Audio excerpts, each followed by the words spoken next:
என்னுடைய உறவுகளே, என்னுடைய சொந்தங்களே, நான் ஒன்றும் தேவ தூதன்லாம் கிடையாது. நானும் ஒரு இயல்பான ஒரு வாழ்க்கை வாழ்ற ஒரு சாதாரணமான மனுஷன்தான்.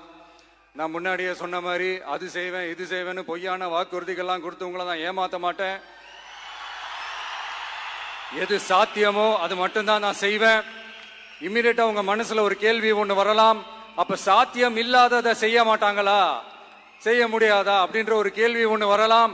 இத்தனை கோடி மக்கள் என் கூட இருக்கும் போது எது வந்தாலும் பாத்துக்கலாம், என்ன வந்தாலும் பாத்துக்கலாம் அப்படின்ற அந்த கான்பிடன்ஸ் என் மனசுல இருக்கு.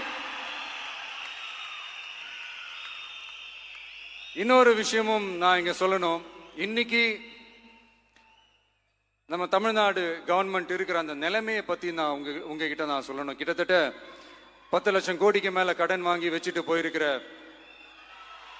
இன்னைக்கு அந்த தமிழ்நாடு அரசு இருக்கிறப்போ, கஜானாவை சுத்தமா தொடச்சி வலிச்சு வச்சுட்டு போயிருக்கிறப்போ, தூக்க முடியாத சுமையை ஏத்தி வச்சுட்டு போயிருக்கிறப்போ,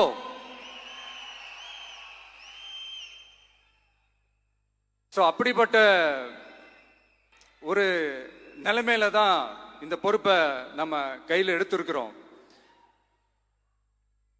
உடனே நீங்க நினைக்கலாம், என்னடா இவர் ஏதோ பொறி வச்சு பேசுறாரா அப்படின்ட்டு. அப்படிலாம் எதுவுமே கிடையாது.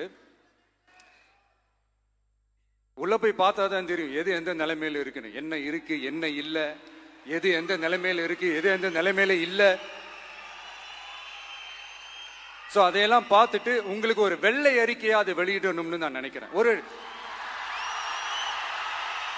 ஒரு டிரான்ஸ்பரண்டான ஒரு கவர்மெண்டா, அதாவது இன்னைக்கு நம்ம தமிழ்நாடு கவர்மெண்ட் இந்த நிலைமையில தான் இருக்கு அப்படின்றத உங்ககிட்ட சொல்லிட்டு I just want to take it forward from தேர்.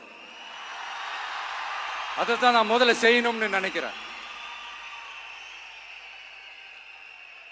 தமிழ்நாடு பொறுத்த வரைக்கும் இப்போ யாரையாவது போய் ஏதாவது சந்திக்கணும் அப்படின்னா இந்த மூஞ்ச மூடிக்கிட்டு போய் சந்திக்கிறதோ,